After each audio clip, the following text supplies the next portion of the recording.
నమస్తే, welcome to C23 news. DSR పాయింట్కి స్వాగతం. గగన ఇప్పుడు ఈ పేరు గల మహిళ రెండు తెలుగు రాష్ట్రాల్లోనూ సంచలనం. ఎందుకు సంచలనం అంటే ఒక కేసుకు సంబంధించినటువంటి వివాదంలో సంచలనం. కేసు ఎవరిది అంటే బొచ్చలకూరి జోసఫ్ ప్రశ్న అనేటువంటి ఒక యూట్యూబ్ ఛానల్ నిర్వహిస్తున్నటువంటి ఒక వ్యక్తి మీద ఉన్నటువంటి కేసు ఏంటంటే ఊప అనే ఒక చట్టం కింద నమోదైనటువంటి కేసు. ఆ కేసులో ఈ గగన ఎవరు అంటే ఆ గగన అనేటువంటి ఆ యూట్యూబ్ ఛానల్ ఆ నిర్వహణలో ఒక వ్యక్తి. ఆ వ్యక్తికి ఆ యూట్యూబ్ నిర్వాహకుడికి తన మీద ఉన్న కేసుకు సంబంధం ఏంటంటే కర్మకర్త క్రియ అంతా తానే ఉండి ఒక వ్యక్తిని మధ్యలో బలిపశువుని చేసినటువంటి ఒక అంశం. ఆ అంశం ఏంటి? ప్రశ్నారావణ అనేటువంటి వ్యక్తి అన్నీ మర్చిపోయి మద్యం మత్తులో లేదంటే కనుక తల పొగరు నెత్తికెక్కి విచ్చలవిడిగా బరిదెగింపుగా మాట్లాడినటువంటి ఏవైతే మాటలు ఉన్నాయో ఆ మాటలకు సంబంధించి ఆంధ్రప్రదేశ్లో పలు పోలీస్ స్టేషన్లో అతని మీద కేసులు నమోదయ్యాయి. కొన్ని స్టేషన్లో స్టేషన్ వరకు బెయిల్ వచ్చింది. చివరికి గన్నవరం పోలీస్ స్టేషన్లో అతని మీద ఊపా చట్టం కింద కేసు నమోదైంది.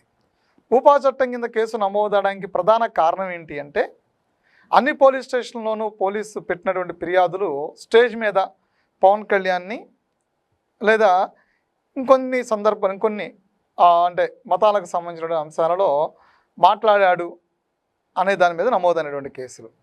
కానీ గన్నవరంకి వచ్చేపాటికి ఈ కేసులో అతని దగ్గర నుంచి తీసుకున్నటువంటి సెల్ ఫోను, దానిలో నిక్షిప్తమై ఉన్నటువంటి ఆధారాలు పరిశీలించిన తర్వాత పోలీసులు పెట్టినటువంటి కేసు ఏంటంటే ఇక్కడ ఊపా చట్టం. ఎందుకంటే అది దేశ సార్వభౌమానికి భద్రతకు ముప్పు వాటిల్లేటువంటి అనేక అంశాలు అందులో నిక్షిప్తమై ఉన్నాయి. అతని దగ్గర ఉన్నటువంటి చరవాణి అదే సెల్ ఫోన్లో నిక్షిప్తమై ఉన్నాయి. సో ఆ ఆధారాలు బేస్ చేసుకుని అతను ఎందుకు ఈ విధంగా మాట్లాడనే దాని మీద పోలీసులు కొంచెం లోతుగా దర్యాప్తు చేస్తే తెలిసినటువంటి అంశం ఏంటంటే కొంత కుట్రతో కూడినటువంటి భారీ కుట్రతో కూడినటువంటి ఒక పెద్ద వివాదానికి తెరలేపబోతున్నారు. ఎవరు తెరలేపబోతున్నారంటే గగన అనేటువంటి ఒక మహిళ ఇంకొంతమందితో కలిసి ఒక పెద్ద భారీ కుట్రకు తెరలేపబోయింది. దానిని ఇతను రావణ్ అనేటువంటి ఒక అతని ఆ టీంలో వాడుకున్నారు. చాలా బలంగా వాడుకుని అతను బయట ఎక్స్పోజ్ చేస్తూ ఆవిడ బ్యాక్ ఎండ్ నుండి నడపాల్సిన కథంతా నడిపించింది. అంటే వాళ్ళ చాటింగ్సు, వాళ్ళ మొబైల్స్లో ఉన్నటువంటి అంశాలు, ఇంద్రసేన నాయుడు ఇంకొంతమంది వ్యక్తులు కులాలు మతాలు ప్రాంతాల వారీగా పార్టీల వారీగా ఎలాంటి ఒక ప్రణాళిక రెడీ చేశారంటే అంత భయంకరమైన ప్రణాళిక రెడీ చేశారు. అందులో ఈ మహిళ కీలకం. ఇప్పుడు గత కొద్ది రోజులుగా ఆవిడ్ని ఆంధ్రప్రదేశ్ పోలీసులు ఇప్పటికి 2 సార్లు విచారణ చేశారు, నోటీసులు ఇచ్చారు, మరొకసారి విచారణ చేస్తూ ఉన్నారు. ఈ తడవు విచారణ తర్వాత ఆవిడని తప్పకుండా అరెస్ట్ చేసే అవకాశాలు ఉన్నాయి. ఎందుకంటే ఆవిడ మొబైల్ నుంచి తీస్తున్నది అంటే తొవ్వే కొద్దీ ఏదో వస్తున్నట్టుగా ఆవిడ మొబైల్ నుంచి డంపులుగా ఇన్ఫర్మేషన్ బయటకు వస్తూ ఉంది. డిలీట్ అయిపోయినటువంటి చాటింగ్స్ కావచ్చు, ఫొటోస్ వీడియోస్ కావచ్చు, కాల్ రికార్డింగ్స్ కావచ్చు, ఇలాంటివన్నీ కూడా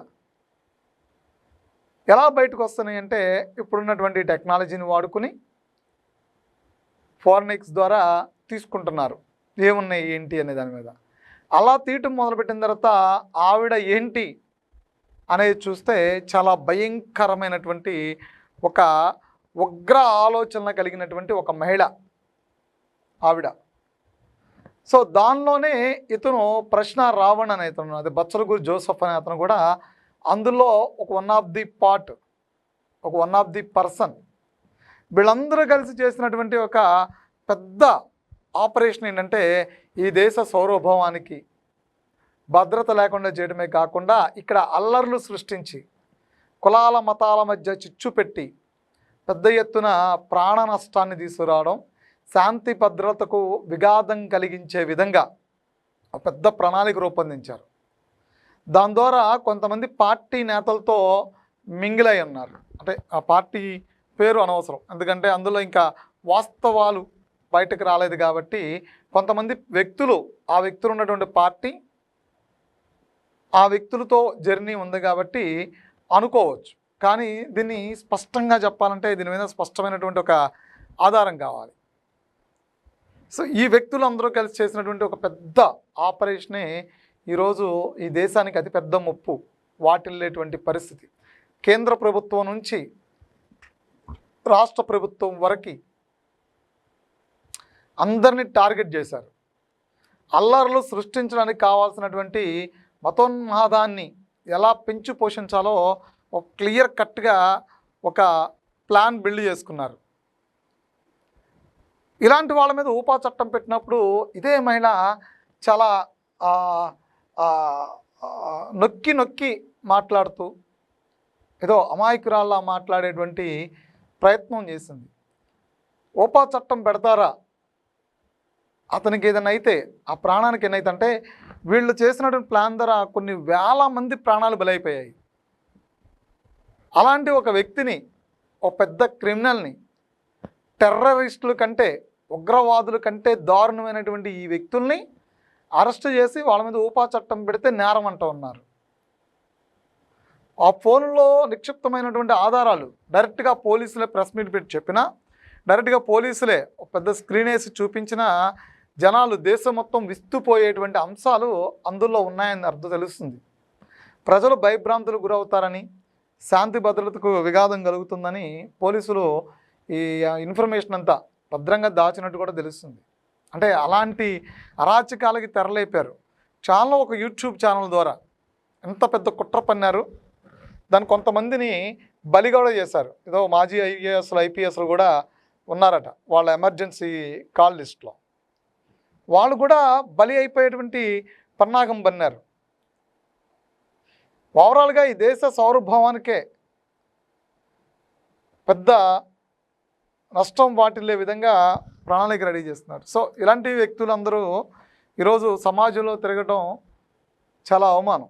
సో ఇప్పటికైనా సరే ప్రభుత్వం త్వరగతిన గగన అనేటువంటి మహిళ ఎవరైతే ఉన్నారో ఇన్వెస్టిగేషన్ పూర్తి చేసి జైలుకి పంపడం వల్ల ఇలాంటి కుట్రలు ఆగిపోతాయి. ఇంతేకాకుండా వీళ్ళతో పాటు ఇంకెంతమంది ఉన్నారో, ఆ టీంలో ఇంకెంతమంది పనిచేశారో, వాళ్ళు ఇప్పటికైనా బయటకు వచ్చారా లేదా, ఇవన్నీ కూడా ఎంతవరకు వీళ్ళు ఒక చైన్ లింక్గా పనిచేశారు, ఎంతమందితో కలిసి ఎక్కడెక్కడ నెట్వర్క్స్ చేశారు, ఎంతవరకు ఈ నెట్వర్క్ విస్తరించి ఉంది, స్ప్రెడ్ అయిపోయింది అనేది కూడా ఒకసారి పోలీసులు పూర్తి స్థాయిలో దర్యాప్తు చేసి వీళ్ళని ఆ గగనను కూడా త్వరగా ఇన్వెస్టిగేషన్ చేసి అంటే బయట దేశానికి వీళ్ళేంటి అనేది చూపించడమే కాకుండా వాళ్ళకి జైలు పంపిస్తే ఈ దేశ సార్వభౌమాన్ని కాపాడిన వాళ్ళు అవుతారు. Thank you.